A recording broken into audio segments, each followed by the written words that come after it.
That's what praying without ceasing, I believe, is really coming out of, is just delighting in the Lord, saying, man, I do not want to leave you. I do not want to stop talking with you. So I got to find some way to just have a conversation with you all day long. I have to find some way to do that because I just enjoy you so much that I don't want to leave.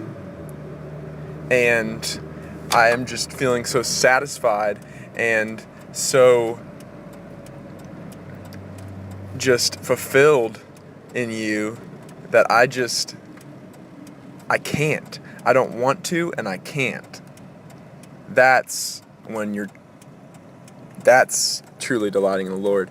And yeah, okay, I'm not at that point yet. Okay, but that's not a reason to get frustrated.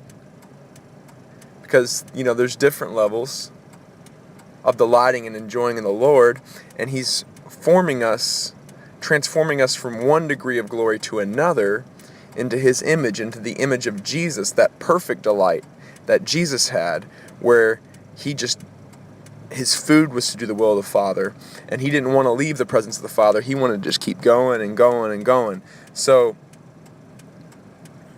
that's where God just wants us to take that step, that first step of obedience into asking Him, God, give me a heart that just delights in you, that just enjoys being around you. And maybe at first you don't even enjoy being around God as much as your friends, but you enjoy Him. And then it gets to the point where you're enjoying Him just as much as your friends. And then it gets to the point where you're enjoying Him even more than your friends. And then it gets to the point where you're even enjoying Him even more than family. It gets to the point where you're enjoying Him even more than your best friend in the entire world, and He becomes the best.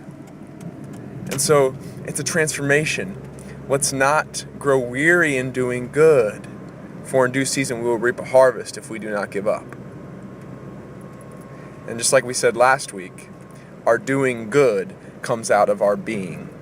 And our being transformed into God's image comes out of a knowledge of His pursuit of us, because He delighted in us and because He wants to be with us.